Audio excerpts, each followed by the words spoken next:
तवानाई के शोबे में जो अभी काम हुआ, मसले का इदराक तो है। जब भी टास्क फोर्स बनी और ख़ुद वज़ीर तवानाई भी उसको हेड कर रहे हैं, मुख्तलिफ IPPs के साथ मुज़ाकरात भी चल रहे हैं। कोई 5-6 IPPs को अब तक मना भी लिया गया है, कुछ को टेक एंड पे पे मनाया गया, कुछ के जो एग्रीमेंट्स हैं उनको अर्ली ख़त्म कर दिया गया है। और आगे के लिए भी प्लानिंग तो हो रही है कि रीन्यूएबल एनर्जी पर कैसे जाना है, सस्ते ज़राए से कैसे बिजली हासिल करनी है। तो ये जो अभी की जो स्पीड है इनकी तवानाई के शोबे को लेकर, तो उसको देखते हुए आपको नहीं लग रहा कि जो टारगेट्स रखे गए हैं इस उड़ान पाकिस्तान में वो अचीवेबल होंगे? 1 साल 2 साल में मज़ीद कुछ बेहतरी आती दिखाई देगी? या जो 5 साल का प्लान है, 5 साल के अख्ताम के बाद, गो के इस हुकूमत के तो अब 4 ही साल रह गए हैं, तो उन 4 सालों के बाद सूरत हाल में काफ़ी बेहतरी होगी अगर इस पेस से चलते रहे? अपनी स्पीड को थोड़ा बढ़ाना होगा। देखिए, हम सुन रहे हैं कि IPPs के साथ आपने बताया कि एग्रीमेंट हो गए हैं, बाकियों के साथ बातचीत हो रही है, मुज़ाकरात हो रहे हैं।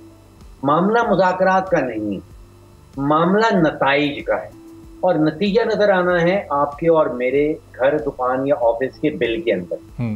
तो अगर आप 60 रुपए से आ जाएगा 30 रुपए पे, तो फिर तो हम मान जाएंगे कि ये मुज़ाकरात बड़े कामयाब हुए।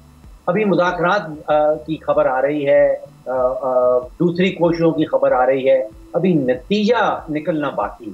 जो नतीजा है, आपके और मेरे घर के गैस और बिजली के बिल नीचे नहीं आ रहे।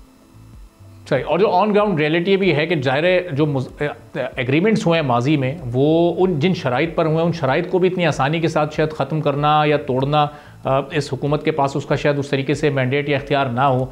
तो अब इंतज़ार ही किया जाएगा उनके एग्रीमेंट्स को ख़त्म करने का, या फिर कोई ऑल्टरनेट प्लान ऐसा अडॉप्ट किया जाएगा कि वो माइनर सी बेहतरी तो आना शुरू हो? चूँकि ये आपका पॉइंट बड़ा वैलिड है कि अभी तक वो एंड कंज्यूमर तक तो उसके कोई ऐसे ख़ास मुस्बत असरात नहीं पहुँचे हैं। कोई बेहतरी फौरी तौर पर तो होती नज़र नहीं आ रही है।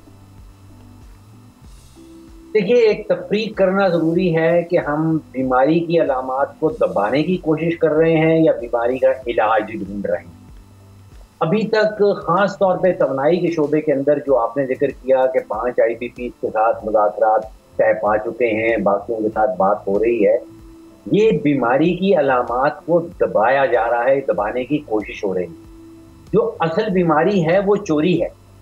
देखिए, पेशावर इलेक्ट्रिक सप्लाई कंपनी जो है, पेस्को जो कहलाती है, उसमें 45% बिजली चोरी हो जाती है।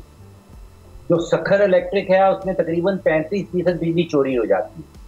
अब अगर 45% बिजली चोरी हो रही है, 10% बिजली की वसूली, जो बिल इशू हो रहे हैं उनकी वसूली नहीं हो रही, और 55% तक ये मामला पहुंच जाता है, तो 55% अगर किसी दुकान में चोरी हो रही है या वसूली नहीं हो रही, तो वो दुकान बंद हो जाती है।